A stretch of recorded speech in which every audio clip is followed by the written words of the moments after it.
Hey everybody, welcome to another Playful Humans podcast. I'm your host, Mike Montague, and you can find us at playfulhumans.com. My guest this week, I'm so excited. One of my Mount Rushmores of voice actors, favorite male voices, David Kaye. You can find him at davidkaye.com. And if you don't know the name, you know some of the voices like Last Week Tonight with John Oliver, Jarvis from the Marvel movies, Mysterio from Spider-Man, the narrator in Pixar's Up, Optimus Prime and Megatron, and General Hawk from G.I. Joe in my childhood. He does all of those voices. We're going to talk to him about what it's like to play for a living. Here we go.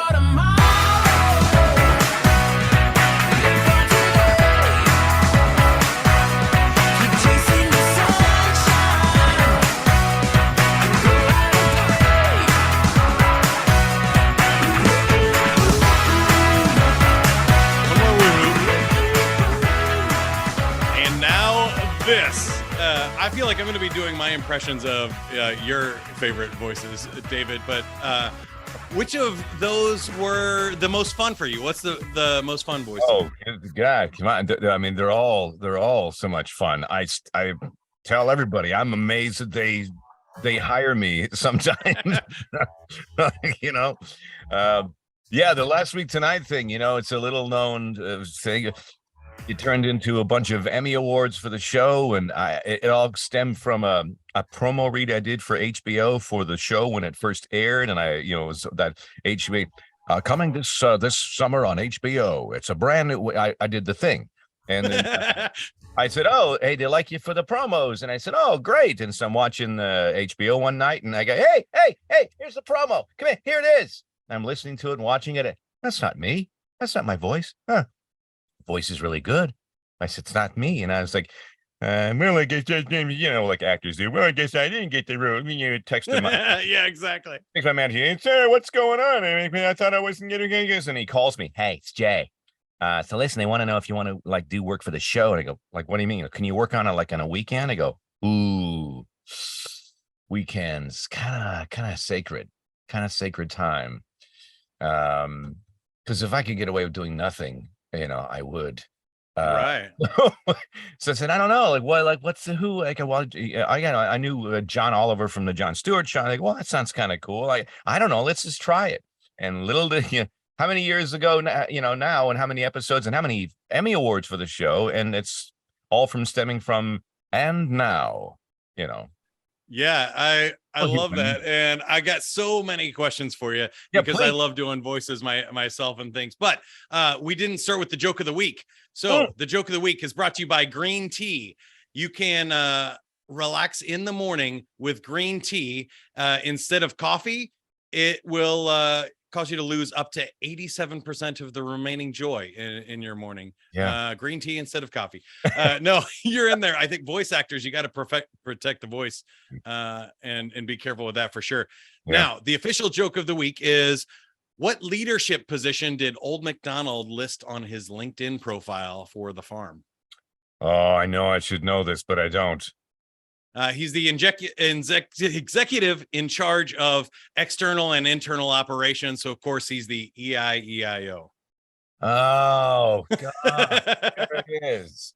I had another one. And I can't remember any of them. I'm horrible. Give me another one. So you were in Disney Pixar's Up movie. Did you know that if you ask Rick Astley for his copy of the movie Up, it creates a paradox because he can never give you up and he can never let you down. Yeah, that's right. Today's song implant is "Never Gonna Give You Up" is Rick Astley. Yes, that'll be in my brain for a while. This all started for me back when I was a kid. It may have even been some of your voices like Megatron, but my uncles too played with their voice. So I had one uncle that did the radio man, and he would call and be like, "You're caller number 7.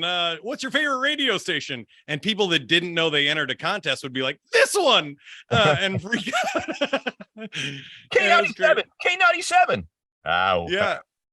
Yeah. And we both spent time in radio. We have that in common. But then my other uncle would always disguise his voice and do different voices and call from like the IRS and ask for my father. And and stuff and have a bunch of I time. had an uncle like that. Oh, that's And we would do the movie trailer guy, I feel like is a trope now, but you're one of those voices that people do when they're like, in a world. That's right. That's it. Don LaFontaine invented that phrase. He wrote that when he's at Paramount, in a world.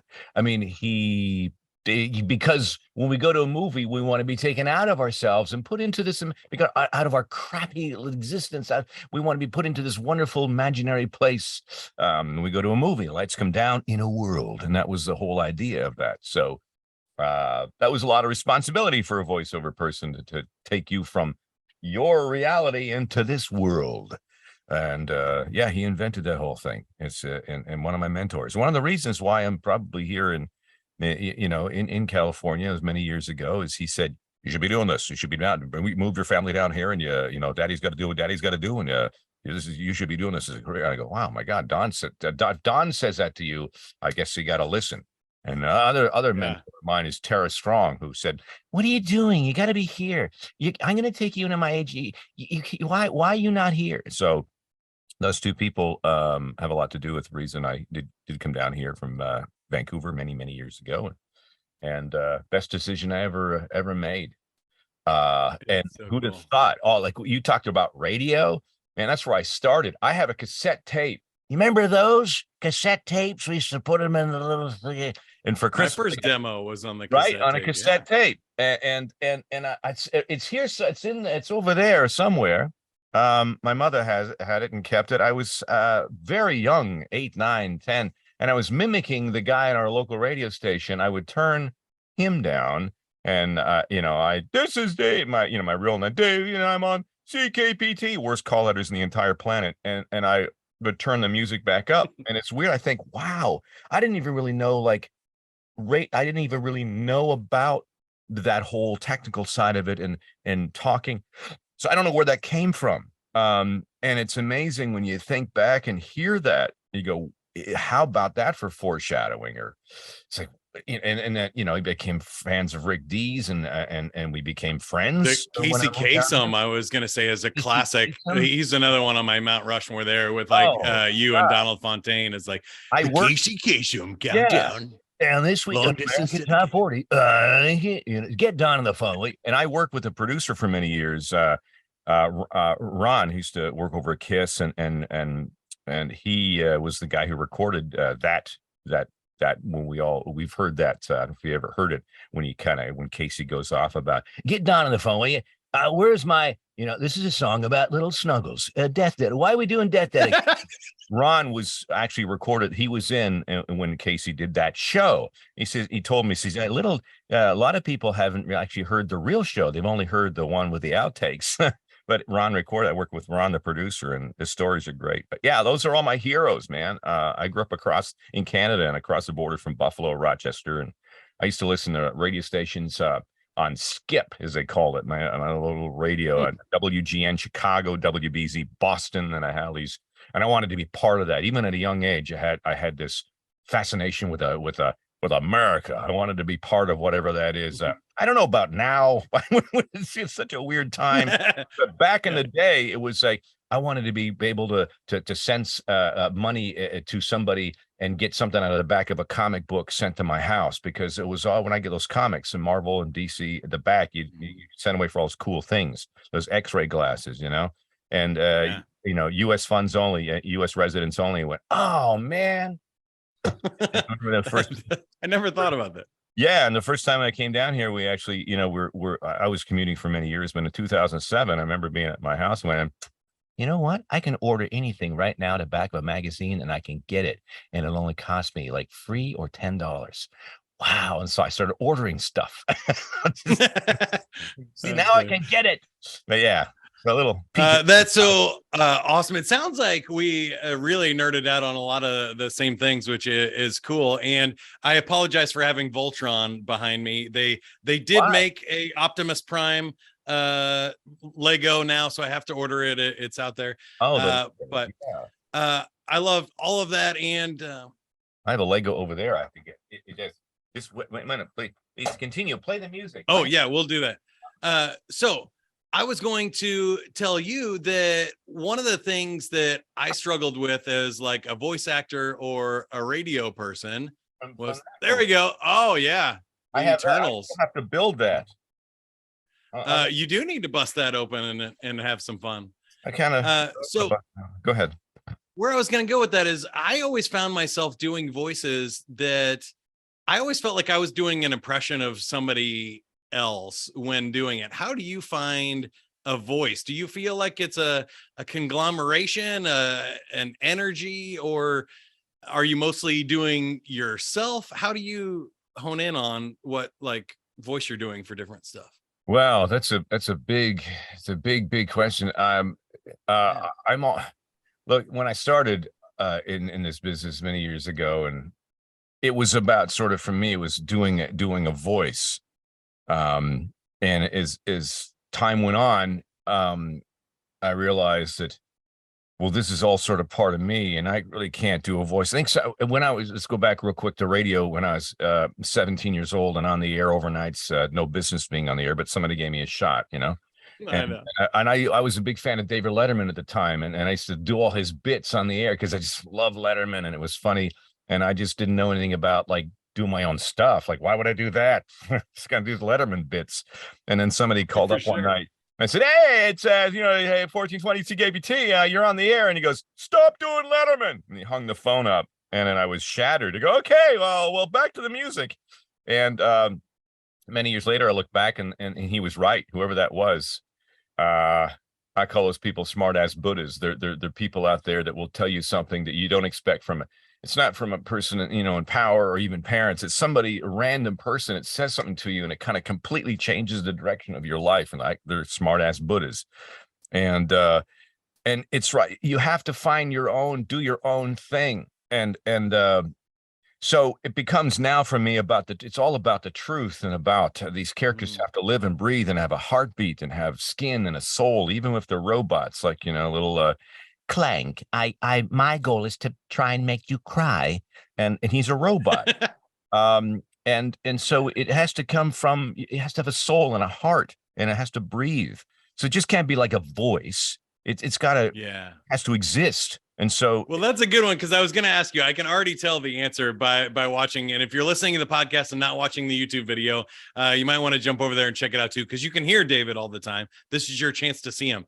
But I was going to ask you, I did some mascotting in my 20s too, where I was inside the costume, and it was funny because I would smile for pictures when I was posing with kids as this big, fox costume with a head on. You can't see me, but I'm still smiling inside the costume. And I was wondering, do you do that in the booth? Are you acting? Are your hands flying around? Are you really getting into it and acting? Or are you someone who can really just focus in on the voice part of it? Depends on the character. With the Arishan character for the Eternals, it was very all about here, and the nuance has to come from, this being. I always give a good example. Alec Willows, who was in Beast Wars and played Tarantulas, the character, and when we would watch him work, his hands would be, he would deal with like a spider, and it was really freaky, man. People kind of start moving away, dude. That's but yeah, to physicalize it, but you got to stay here. But physicalizing it is really important for the Insecticon I played in TF Prime. I went to work with Peter and Frank and that, and then the character had mandibles. Like, grab my here, we're Insecticons, and I wanted to give him an insect, So physicalizing is good. D. Bradley Baker, who's a master, will take things like cups and go, you create these monsters. And so it's a matter of it's all got to be played here. But it's kind of fun to play around. But again, I can't stress enough that it's got to come from a place of truth. It just can't be a voice. And it's all part of who we are. And if it quickly, just a long time ago, we were having coffee, a few friends and a very good friend of mine. We were talking about acting. We're all like, pontificating about Shakespeare, theater. And he says, we were talking about like a dark side. And I said, I don't think I have a dark side. And my friend and I like, see, there's the thing. everyone has a dark side. It's just that the regular normal people don't go down that. But as an actor, you got to be willing to go down that road. Look at Heath Ledger when he played the Joker. I mean, it's bringing him back out of that. And other actors, as we know, who go down, you got to be able to go there, because it's part of being a human being. So as much as you can read, travel, listen to people, experience things, like it gives you more of a reference point when you're coming up with a character. So when somebody says to you, well, he's from, this character's from New Orleans, or he's this and he's that, and you sort of, you automatically sort of start to talk slower, and maybe he's a little a scoundrel, and so you start to put it together in your head about what kind of a person this is. It's all play. And perfectly honestly, sometimes you'll get the breakdowns. Oh, this character's that, and you're like, I have no idea. And you try and sometimes you just open your mouth and something comes out. And that was the case in Megatron. Something just kind of happened. So it's hard to say. Well, I love that answer. I think you gave us a lot of good insights to dig into for those of us that want to nerd out on it. I had one more kind of behind the scenes question. Then I want to ask you about your career and how you even make a career of this like long and prolific, because I'm sure you've had lots of ups and downs, and even getting started was interesting and great stories there. But last question, just for me as a nerd and a radio nerd. One of my coworkers at the radio station was the female voice of Sprint PCS. So she was the one that was like, press 1 to leave a message, press 2 for it. And she would leave funny voicemail messages for all of us. So, it'd be like, press 1 to go F yourself. And it would freak people out. I was wondering, have you ever done any like voice pranks, or do you do funny messages? I got to imagine people want Megatron wishing him happy birthday and stuff, but is any off of the screen for fun projects sound playful to you? I did the phone guy for a while when I used to live in Canada, and I remember swearing at myself because it was like, I remember Christmas Eve I was trying to call my parents, and it was the lines were back, and they were just like those phones, right? Actual phones. We're sorry, the number you've called is not in service. Please check. I go, oh, that's me. No. But no, I have, people call, and I'll pretend I'm an answering, service or something. But I do a lot of, the cameos and stuff as Megatron and other characters, wishing people happy birthdays. I when you talked about, you have uncles that do voices and stuff, and I always kind of wish I was that uncle. I'm a kind of serious guy off the mic. I'm probably way too serious than I should be. I mean, when I get behind here, that's when, it's a spark, and it's like, oh, this is where I live. Off the mic, I kind of like my late uncle that I named my son after is in thought a lot of the time. And I don't think that sometimes that's okay, but I'm a a little too serious. Well, that's an astute insight. And I found that a lot of people that do what you do are on radio are actually introverts that outside of the world.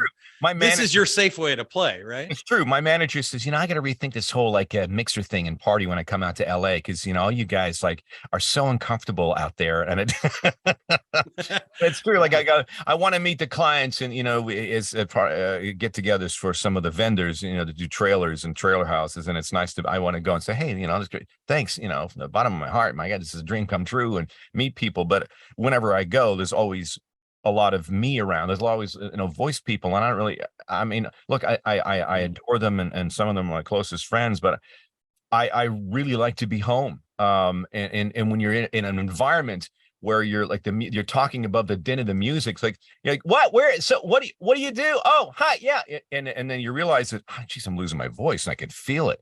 So whenever I go out to do that situation, I go, okay, first thing I think about, I get anxiety because I got to go there. And then second thing, okay, so I can't stay too long, and because I'm going to lose my voice, and I got some.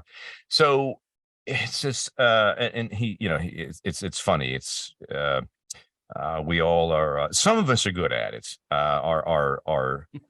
are good at. I wish I was better at it, but honestly, yeah. What do you call it? Is it introvert, extrovert, introvert? What is it called? Yeah, there's like an ambivert, which is like you can flex, and I feel like that's I kind of can where flex. I am. Yeah, I I'm can not flex. naturally extroverted, but I have this energy to perform for people or give my energy to other people. I have this call to do that a little bit. Yeah, no, that. Yeah, I can certainly flex. Depends on who you're around and stuff like that. But I just enjoy. I remember a friend of mine who does my website, Mark Jensen, many years ago when I was doing some on camera stuff. I did a few X Files, and I was horrible on screen. A few things were okay, but I otherwise I'm comfortable watching myself. And I thought I probably could have got better at it if I stayed. But he said we were having coffee one day. He says, "Listen, what do you want to do? What do you love?" You see, because if you really, you got to let's focus on one thing because it can really. I said, he said, you want to do like on camera? I go, well, I don't know. Like, I don't really care about like being recognized or I could give a rat's ass about that. And I did theater, I loved it, but I would always be backstage on opening night going, what the hell did I get myself into? Oh my, that was just like sick to my stomach. And then when you get out there, you're fine. And you go, and the Yeah, show's so over. You much go, oh my fun. God, that's over. And then you go, maybe I should do that again. And your brain's going, no, don't do that again. And you're fighting. So, but behind the mic, I always said, I just love the fact that you can be anybody behind this thing. And I'm still learning every day about nuance and working the mic and different things and narration, storytelling, and creating these, real characters behind here. And I love that aspect of it. So I did tell him many years ago, in voiceover, I think that's where I is good. Okay, let's just do that. Just do that. And from that moment on, that became sort of like the focus. And Yeah. and yeah, and it's still surreal, Let really. me rewind and ask you a few questions about that because I found the early ones in my career really funny. I think people talk about, selling out and stuff. The first voiceover I was ever paid for was a commercial for the Kansas University bookstore. And I went to Missouri and there's like a passionate, border war. It goes all the way back to the Civil War here in Kansas City. And I sold out. I was like $100. They're playing the fight song behind me. I'm like, we got the cure for what's ailing you. Jayhawk fever. Come on down to the KU bookstore. And Sure. I totally sold out. It was like $100 for like 60 seconds worth of work. I was like, I'm in on this, but I did the Cirilla's adult bookstore radio commercials. I did the, Powerball jackpots and all kinds of things. And I was like, hey, it's not me. I'm not endorsing it. I'm just, somebody's got to read it. I'll take it and take Yeah. the money for reading it. Do you have any unusual gigs? Like, how did you decide, or do you remember what the first thing you were paid for that was that kind of clicked for you? And you were like, wow, this is something I can do for a living. Well, I mean, the first thing, it was a late cousin of mine that he was a shyster too. Like we all found out. Like, but he paid me $50 to read his for his insurance company when I was going to college. I was in radio college. That was probably the first gig I ever did.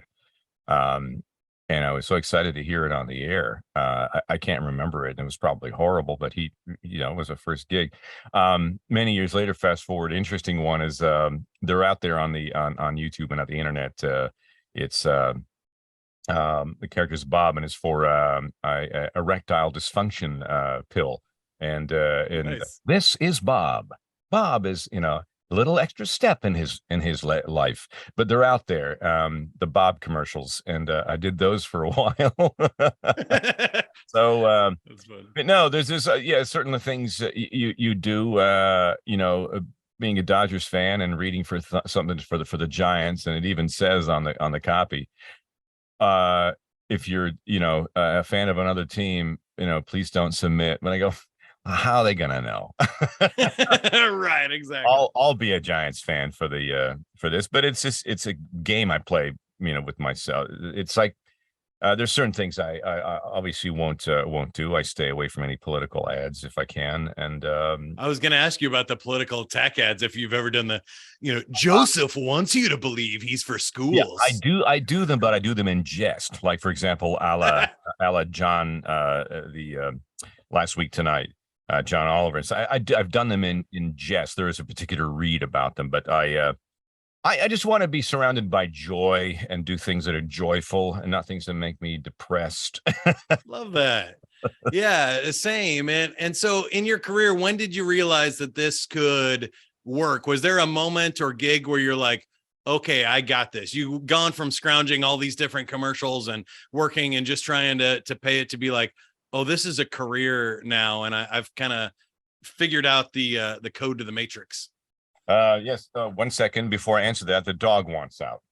You want out now? You got it. You want out? Okay, go. Be free. Fly. All right, and he's gone. By the way, did you know if you ever see a dog at the zoo, you know it's a Shih Tzu.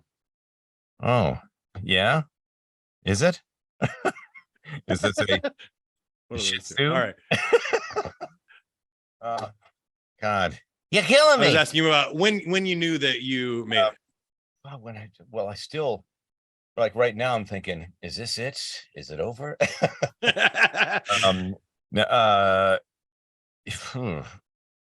That's I'm hard. On the Playful Humans podcast for free. What have I done with my life? No, not that. It's like, it's just we go through these ups and downs, and I've been doing that all my life, and it doesn't never gets any easier. When it's quiet, you're like, is this it?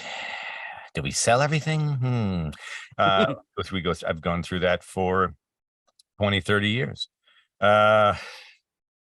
I think that's a good point about playing for a living, though. Did it ever get comfortable being uncomfortable? No. Well, that's the thing about I was a mentor of mine, but way back in radio, Alden Deal, who was the general manager of the LGC Fox Center in Vancouver. We did this weekend workshop, and it's about being out of your comfort zone. And because of that, every 4 years I get kind of, what are we doing?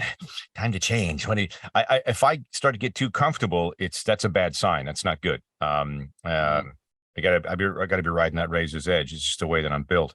But gosh, back to when I made, I really don't know. I still to this day sort of wonder, well, am I really, I really haven't worked for that company, or I haven't done any stuff. Maybe I'm not quite there. I think the day when I was a mutual firing at the radio station, it was back in 93, 94, 93.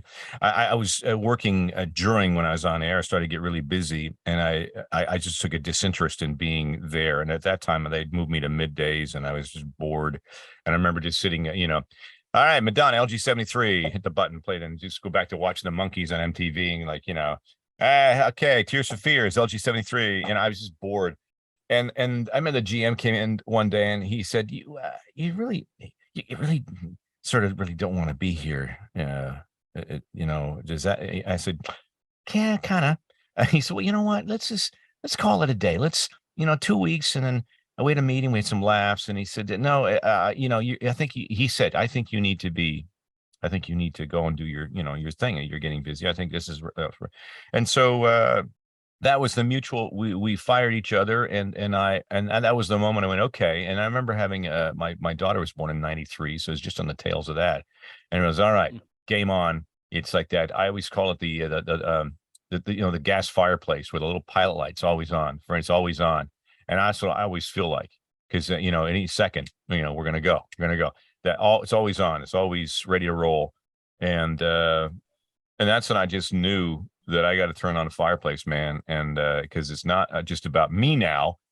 It's about, my wife, my child, and my son was born in 97. It was about them.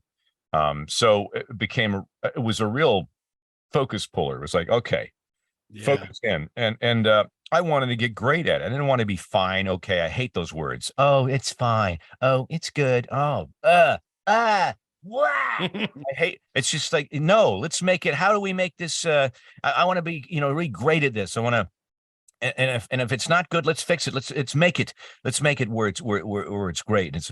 And I always want that for the industry as a whole. I want everybody, when I came down here, started working in animation, and I'm surrounded by people like Rob Paulson, Jim Cummings, and Tara Strong, and Greta Lyle, and John DiMaggio, and D. Bradley Baker, and all these people. My God, you better bring it. And it's just so much fun when you have a room full of people who are eager to play, but really know what they're doing and how to bring nuance out of a character, when I was you're doing TF animated, when I played Optimus Prime in that series, that's probably one of the moments I went, all right, I'm doing a high profile series in LA, and I'm working with these people. And it's like, at first my thought is, like, what am I doing here? Corey Burton's right beside me, and Bumper and Jet and oh my God. Let's see that cast is insane.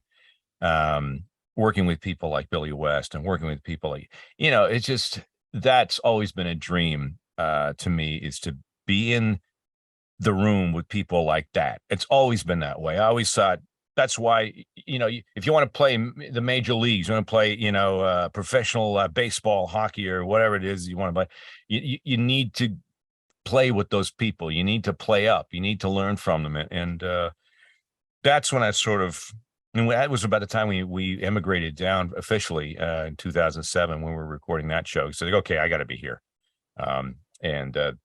I love that. Is there anything left? Like, what is on your bucket list now? I mean, you've checked off a lot of them you mentioned. Yeah. What's the dream job right now? We'll put that out in the universe. Try and do anything with Nickelodeon. I know you get slimed. No, I would love to, but maybe I'm too old now. I don't know. Maybe I'm aging out. But yeah, to do anything, I would, even when I was working at Cartoon Network at a fair amount, I'd drive by Nickelodeon. So one day, I know I've circled around. There are certain shows that are played, but it's like, it's for one of those things is, I'd love never cracked. No, for some reason, they just don't like me. I don't know. Don't like me. No, we're going to put it out there, and we're going to make this happen. I've interviewed some guys from Universal Studios and the Nickelodeon team, but not on the production side. So we'll see what happens here. But before I let you go, we'll get one more. Rick and Morty's another one. I just love that. It'd be so much fun to do Rick and Morty. Anyway. For sure. I love that. But before we get to Rick and Morty, we got to play a game. Do you want to play? Sure, I do. I do want to play. All right, here we go. We got our Wheel of games. There are 10 games that it could land on, and you got Survey Says. Survey Says is the classic. We interviewed 100 people. The top 5 answers are on my card here. If you guess one of them and 2 out of the 3 questions, you win our game. So, Where might a school bus take a student besides school?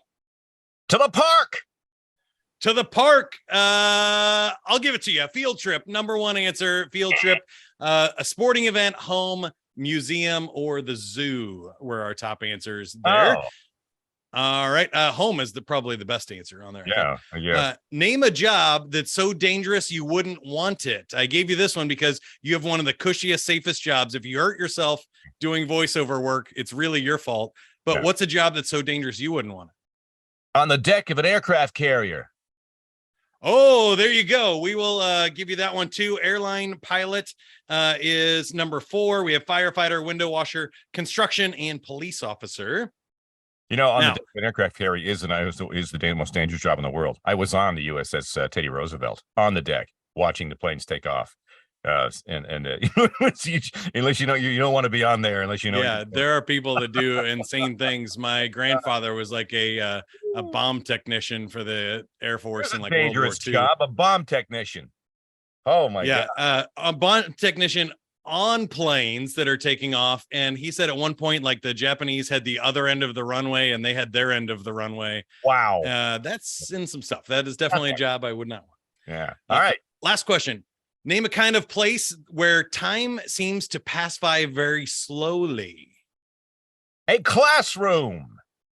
Classroom is on there. Number 2 answer, school, the doctor's office, the waiting room. Number 1, work, church, and airport on there. Work, church, and airport. All very true. All right, David, you win. So that means we are here for you. Is there anything you can do to help us, or we can do to help you here? Anything you want to pitch? Oh gosh. Well, follow me on Twitter, for crying out loud, at DKVO.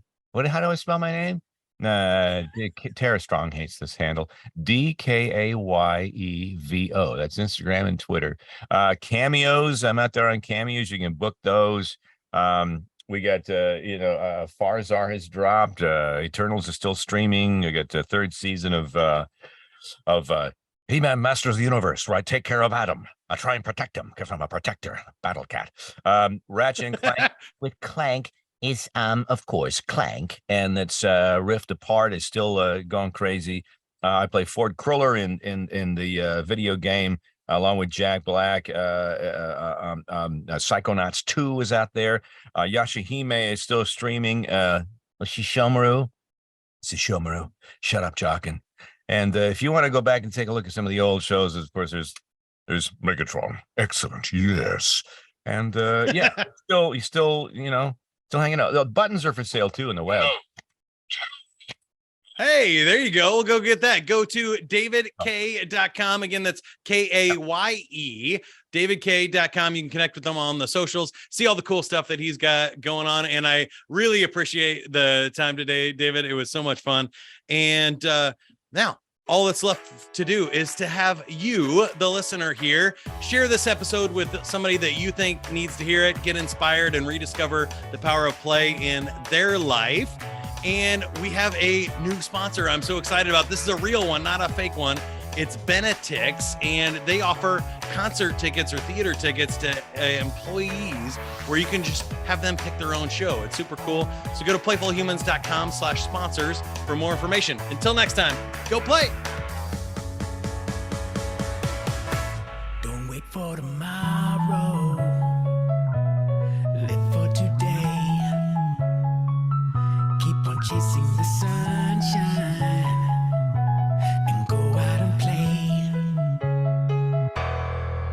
I feel like we need one last voiceover, David. What should we leave on? Well, of course, it must be Megatron. So Predacons terrorize. I love it. There we go. Hey, you did it. You made it to the end. But don't worry, there are plenty of more videos where that came from. Just click subscribe to Playful Humans to get notified about our future videos. Now, what are you still doing here? Go play.